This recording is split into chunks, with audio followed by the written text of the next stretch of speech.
Hi folks, I hear that I need to redo this video because the other one was cut off, but I also think that this video, I added some things to the notes this time, so I taught it a little bit differently. So it's a good thing that I'm doing it again. So let's talk about asymptotes for a minute. I don't think anywhere I've got them described on here. But an asymptote is that invisible barrier on a graph that you've seen them in grade 11 on your rational graphs. The function can approach it, but it can never touch it or cross it. We have two different types of asymptotes. We have vertical asymptotes, and they would have the equation, if you're looking for vertical asymptote, they would have the equation that x equals something, and then you also have your horizontal asymptotes. And their equation would be y equals a number. So we're going to look at both of these. Now, if you've taken the grade 12 pre-calc course, there's a way that we do it looking at degrees.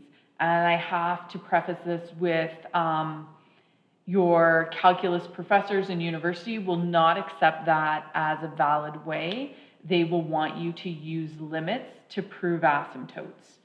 So I guess also I should point that out. A POD, so that is a point of discontinuity.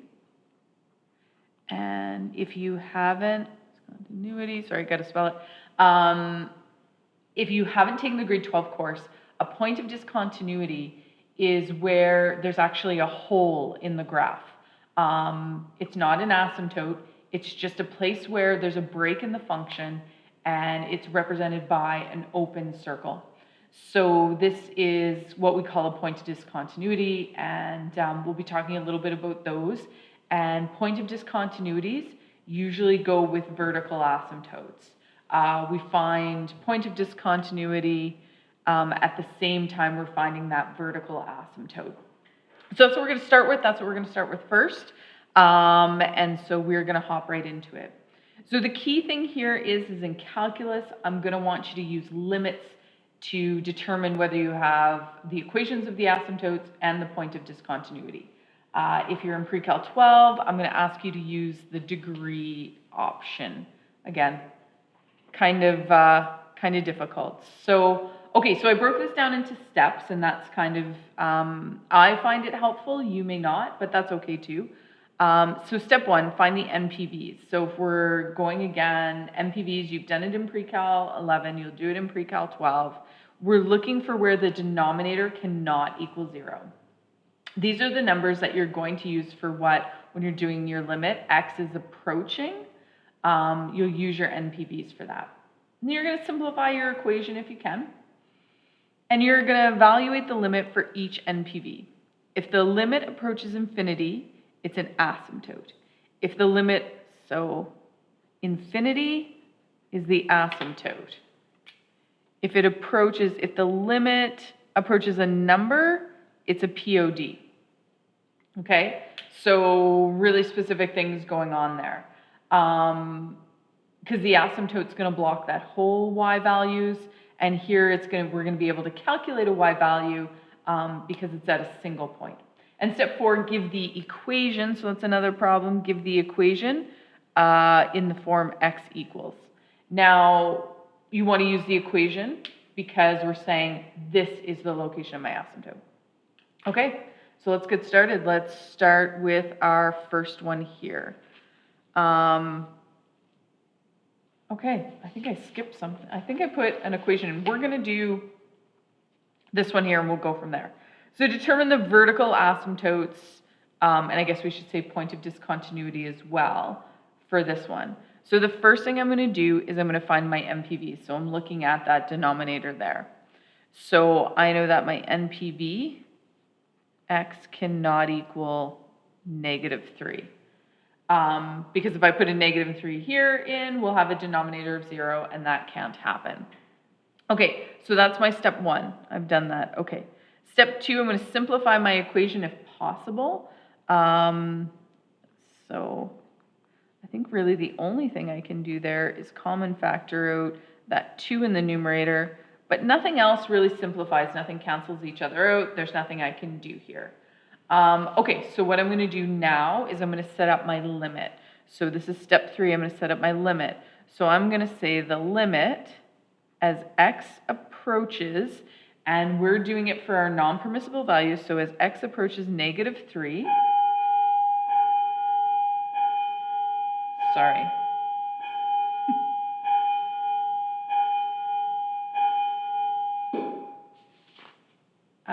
Hopefully we won't get another one of those.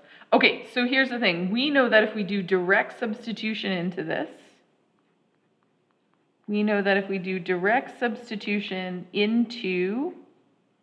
our function, we're going to get a denominator of 0, and again, we can't deal with that. So we're going to have to do left-hand side, right-hand side limits. So let's do our left-hand side first. So it's a -3, but I'm coming from the left-hand side. So that negative, or from the left-hand side, that little, well, it's a negative sign, is going to go on the outside. So yeah, you have to have both. And yes, it is, it looks weird, but that's the way we're going to write it. So again, you can do a table of values, and that might be helpful to you. I just want to point out that if I put -3 on here, and if I'm coming from the left-hand side, and I find sometimes it's easier to do it as a number line, just because I can see what I'm doing. So the closest one there is going to be -3 we'll say 0.1, and then this one might be -3.1, right? So -3.01, -3.1. So we're getting further away. Actually, let me do that in the reverse order. Again, flip-flopping from table of values to a number line can be difficult. Because our goal is to get to -3, and we know that that can't happen. That's an undefined at -3. So, I mean, we can keep getting closer and closer. You can do a table of values. There's nothing wrong with that. And I find a table of values will never lead you wrong. But I'm going to do something that might make you guys a little bit uncomfortable. It's kind of the ish math again. So what I'm going to do is I'm going to take -3.1. Just going to take that. And so if I substitute in -3.1 into here, if I substitute that into here, we know that on top, so if I put -3.1 in there, we know that this is going to be -4.1. -4.1 times 2 is going to be -8.2. So we know that we have a negative number on top, okay? And if I put -3.1 down here, we know that we're going to have a negative small number. All right. So what I'm doing here is I'm making kind of like a summary statement about what's going to happen. I mean, it's going to be a small number. It's going to be an even small number if I put this one in, put that one in. So what I'm going to do here is a negative number divided by a negative small decimal, like so a tiny, tiny decimal. I'm going to get a really big number. And those numbers are going to get bigger the smaller this number is. But the most important thing is that negative divided by a negative is going to give me a positive. So really what's happening is I'm headed toward a positive infinity. And again, that might make some of you uncomfortable, and that's okay. If it does make you uncomfortable, go ahead and do your table of values. And you're going to find that you're going to be headed towards a positive infinity. But again, we're mathematicians, so we're going to work smarter, not harder. And so -3, but this time we're coming from the right-hand side, this time, of our function, which is 2x minus 1 over x plus 3. All right, so looking at this number line here, we know that that's going to be -2.99, -2.9. Like, so those numbers, again, I like using a number line because it makes more sense to me, and I can see the numbers a little bit easier. Okay, so if I put, let's just take -2.9 and put that into here. If I take -2.9, that's going to be -3.9 times 2. I'm still going to have a negative number on top. okay? And on the bottom, if I put negative 2.9 in here, I'm actually going to have, let's follow the same method, positive. I'm going to have a positive small number here.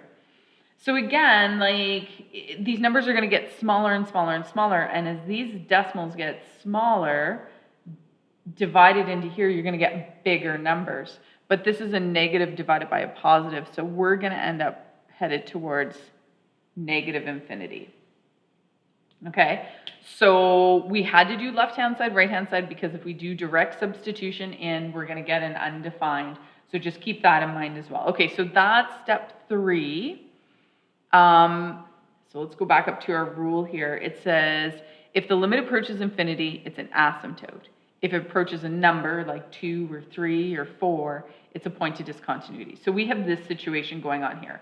We have now found that we're going to have an asymptote when x is approaching negative 3.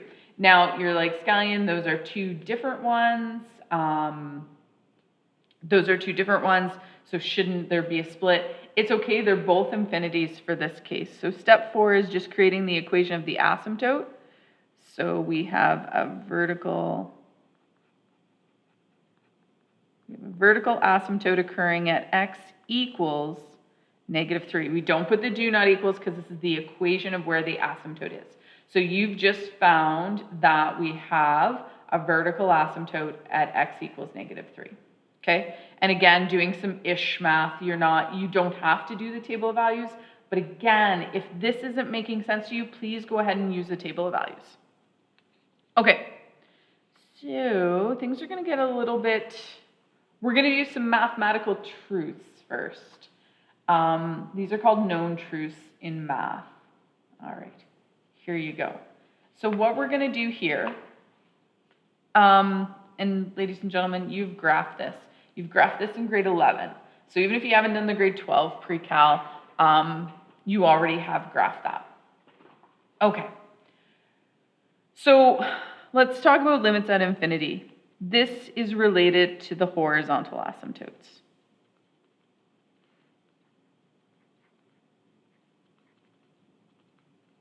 So just like anything else, we have something that is a little bit more difficult, and something that is, we got to do a little bit more math with it, but I find the vertical ones easier to do than I do the horizontal. Okay, so let's talk about this. We're going to do, anytime you're approaching infinity, anytime you're doing that infinity part there, you're looking at vertical asymptotes, okay? So if we're not approaching a number, we're going to go ahead and do that. Now, if we were to find the vertical asymptote, maybe I should stop right here. If we do direct substitution, if you went 1 over infinity, it's undefined at this point. It can't calculate that. So direct substitution is not going to work here. No matter if you want to do that or not, it's not going to. So let's go ahead and create a vertical asymptote. Let's create the vertical asymptote at here. So again, we know that if we do direct substitution, it's undefined. So the step 1 is finding my non-permissible value. So my non-permissible value is 0. X can equal 0. Nice and easy. We know that option 2, we have to set it up as a limit, and we're going to do left-hand side, right-hand side. So we're going to have the limit as x approaches 0 from the left. Okay, so now I'm going to do my ish math. I'm not going to do my table of values. You totally can if you want to. You totally can if you want to. I don't want to. If you want to do a table of values, I'm just going to grab a piece of scrap paper here because I haven't left myself a lot of room. So again, I'm going to put it on a number line. So 0 is right in the middle. If we're looking at the left-hand side, so -1, -10, -100, right? Like, so those are the values leading up, and we can get into decimals if you want to. That's not a problem at all. And then if we were to do the right-hand side while we're here, We've got +1, +10, +100. And again, you can do decimals. This, I'm just trying to get sort of the point across really quickly of what we're trying to do here. So, oops, I got different colors happening. Okay, so if we were to substitute in any of these values from the left-hand side, our numerator isn't going to change because, well, it's 1. There's no variable there. So we know our numerator is going to be positive. So if we're coming from the left-hand side, we know any value that we do, we are going to get, it's going to be a small negative number. So again, you're going to be approaching negative infinity. And then if I do this again for the right-hand side, and if this doesn't make any sense to you, I'll just say it again. Please make sure that you do a table of values, and I can show that to you if you'd like. Okay, so again, it's positive on top because it's the number 1. There's nothing else we can do. And here we're going to have a small positive number this time because we're coming from the right-hand side. So we're headed towards positive infinity this time. So we know we have a vertical asymptote. I think I missed a step somewhere.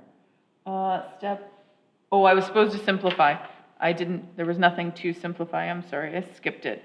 Step 2 was to simplify. Step 3, let me just write that in just so we don't miss any steps when we're going through it. Just this one, there wasn't anything to simplify. So step 1, non-permissible values. Step 2 is simplify.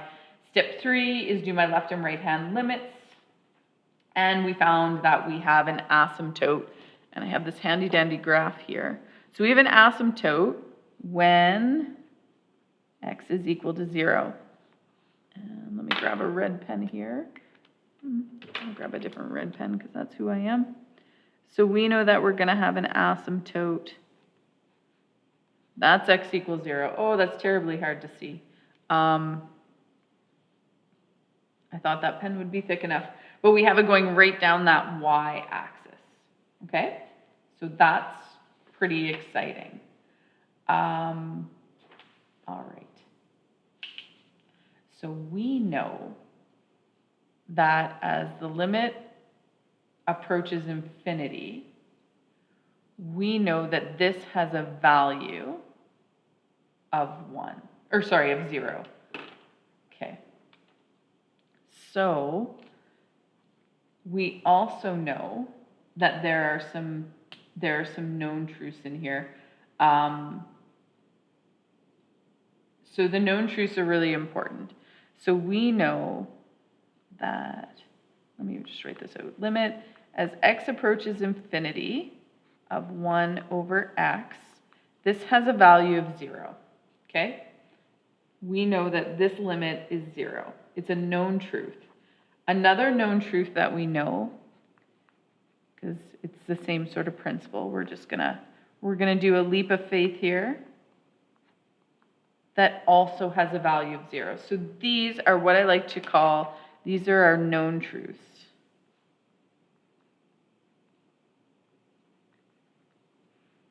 That's a known truth, and that's a known truth.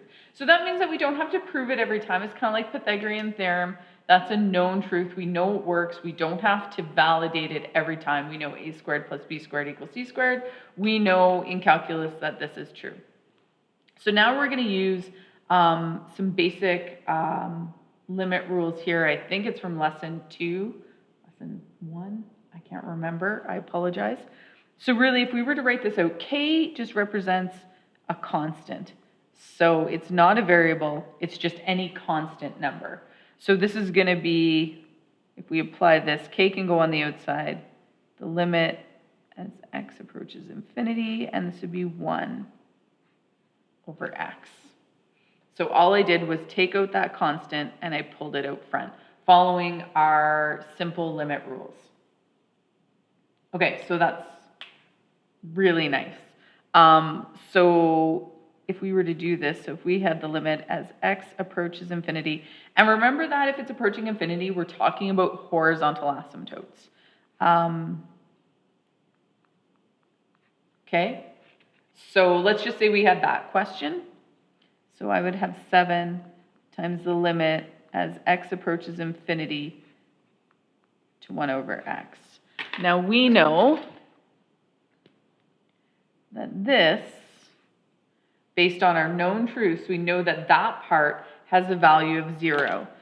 So 7 times 0, and so we know that we would have a horizontal asymptote, so this way, where y equals 0.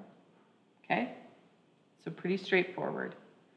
Okay, again, we're going to apply our known truths to this one. So these are kind of like some algebraic things. They make a little bit more sense when we put some numbers in them, because just doing it with the letters doesn't make much sense.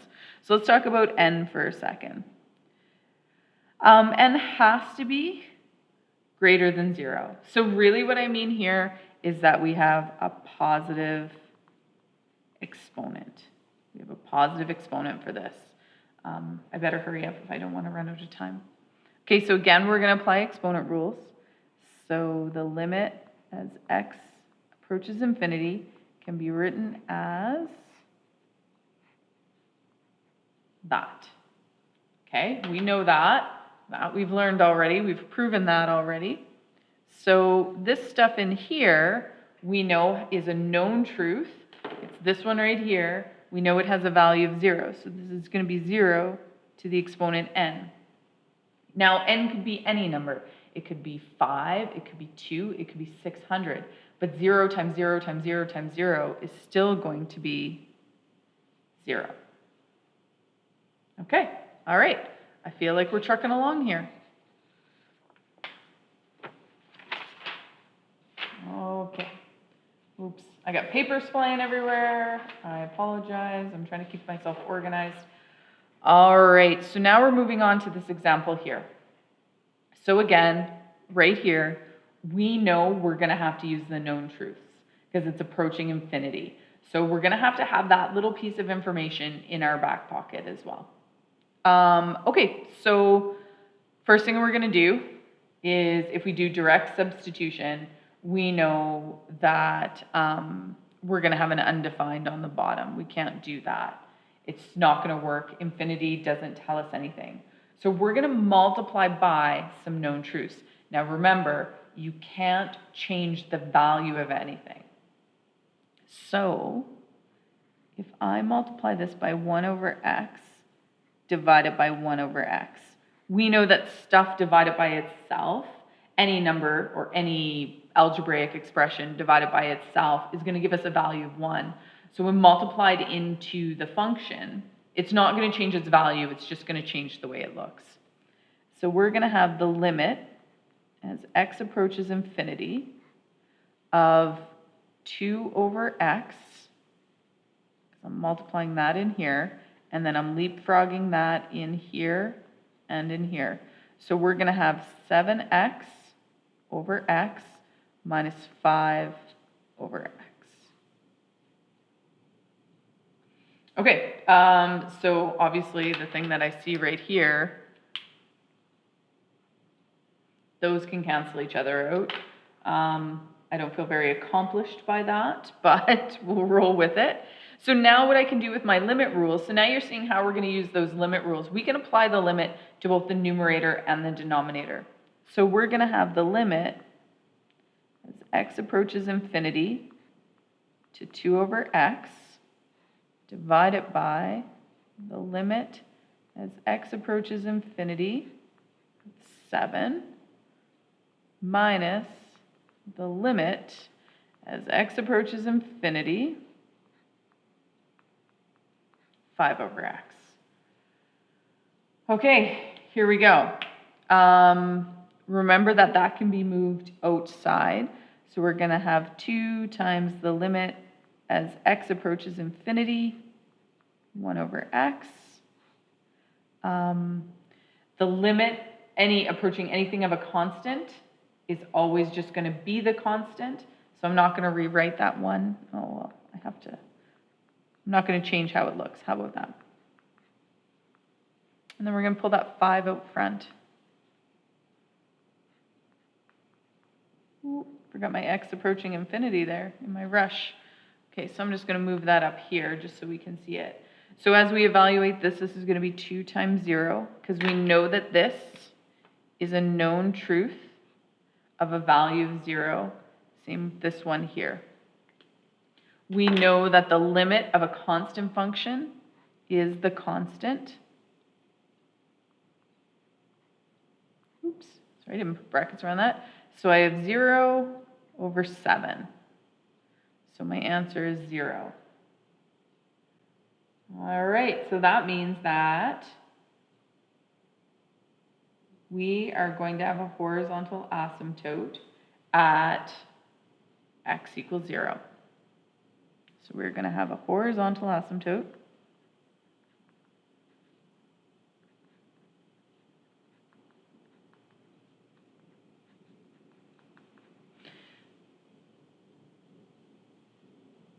no, sorry, y equals 0. I was like, that doesn't sound right. Y equals 0. Okay, horizontal y. So if you've taken the grade 12 course and you know the rules on the degrees, this is a really good way to check. Using those degree rules to check that your limits prove the same thing. But you cannot use them. Like when you go into calculus, you can't use the degree rules to prove anything. To prove anything. All right, so going into example 3, we're going to go to that known truth with the x squared in it. Same sort of thing for this one. The reason why we're using x squared is because we want to cancel out those x squareds in there, okay? So this time, it's going to be 1 over x squared divided by 1 over x squared. And again, this has a value of 1, so when I multiply it in, it's not changing the value. It is changing the way it looks. All right, here we go. So I have 2x squared over x squared plus 3x over x squared. Ooh, it's not a plus, that's a minus. Minus 4 over x squared. I'm going to skip a few steps in this one just because I feel like we're good. You guys are like, we've never seen this before. Why are you thinking we're good?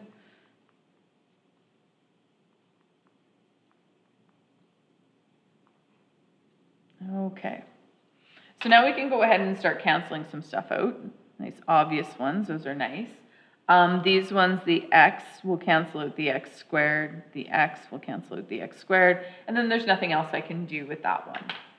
All right, so here we go.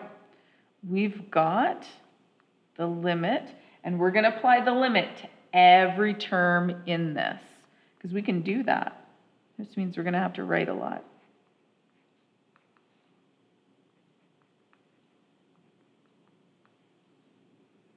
And it is kind of a pain to write everything. I totally get that. I get what you guys are saying. You're all kind of like, oh, you said we're working smarter, not harder. But as we learn this, I think it's important that we write all the things out. I mean, as you get more proficient in it, you can skip some steps. That's not a problem.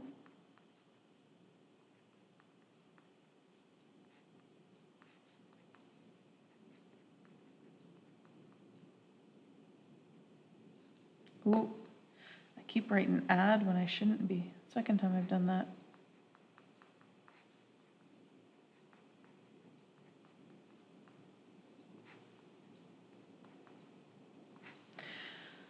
All right, I'm just going to make a little side note here. Like, let's take this one for a second. That's going to be 3 limit x's approach. Oh, that's a terrible infinity sign.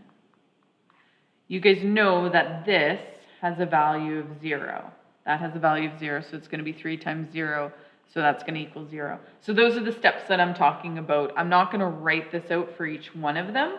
I know this has a value of 0, that has a value of 0, so does that, so does that. So I'm just going to write those in.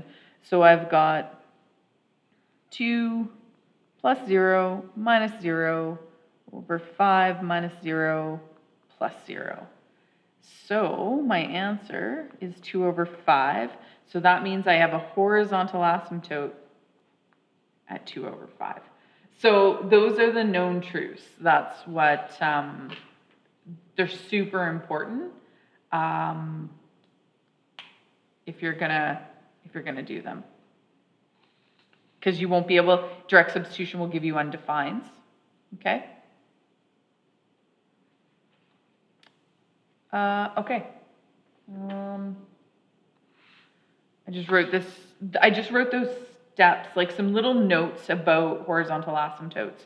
So horizontal asymptotes, as the right is approaching infinity or way off to the far left as x approaches in negative infinity. So when we're doing those, when x is approaching an infinity, whether it's positive or negative, you're looking for horizontal asymptotes. It's super wise to assume that if a function has a vertical asymptote, it probably has a horizontal asymptote. The horizontal line y equals k is a horizontal asymptote for the function if one or both of the following is true. And remember that k is just a constant. Okay.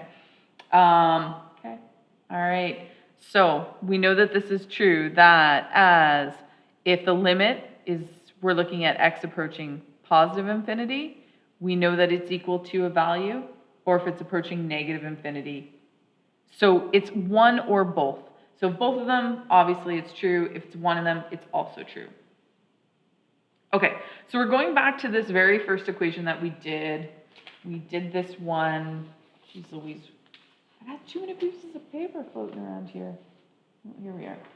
We did this one. Oh, we didn't do this one. Oh, I did another example. Okay, losing my mind, folks, losing my mind. It's not, okay, just moving papers around. All right, so we're going to determine the equation of the asymptote of this one. Now, I know my rules from grade 12 pre-cal, and I know it's going to be y equals 0 from the rules. But again, I have to prove it using limits. If you don't, then it's considered incorrect. So determine the equation of the horizontal asymptote. So we know that horizontal asymptote, that means x has to approach infinity. Okay, so that's where my limit's going. So we're doing the limit as x approaches infinity of the function 2, 7x minus 5. I feel like I've seen that equation before. I have. We've done it already, folks. Oh my goodness, it was example 2. I'm not losing my mind. We've already done it. It's right here. It's right here. So we've done this one already. I don't need to repeat it. So again, using the known truths, we're going to do that. I guess the difference here is that I didn't have it already set up as a limit. So you want to do that. Okay, I got to get my notes better organized. All right, that was an easy page to do. Okay, so a couple of things to note. This is just, this will link to what we're doing in pre-cal right away, except I don't know when the next people will be watching this video. It's possible, but it's unusual for a function to have more than one horizontal asymptote. This will happen as you go left, so to negative infinity, you approach one value, but as you go right, you approach a different value. Okay, this is exciting. This is exciting. So this is an inverse tan graph, sorry, a reciprocal tan graph. So we know our regular tan graph usually goes like this, usually is like this. Well, this is a cotan graph if it's like this. But if you flip the x and the y, so it's an inverse, I was correct the first time. If you flip the x and the y, you're going to end up with what were your vertical asymptotes now becoming your horizontal asymptotes. So a little bit of link to what we're doing right now in grade 12 pre-cal. I feel like we just did this question too. Geez Louise, I need to tighten up my notes. We've already done this one. We just did that one. That was our big one right here. So we've already done that. Geez Louise, looks like 6 pages of notes, but it's not. Okay, all right. That was a good work, everybody. And now this one, finding the horizontal asymptotes of rational functions. Again, these are just the steps that we're going to go through. If possible, use the simplified version of your equation. So if you can simplify it, do. Don't forget there is another known truth here. We'll write or, and that is the limit as x approaches infinity of 1 over x squared, and that's 0. Okay?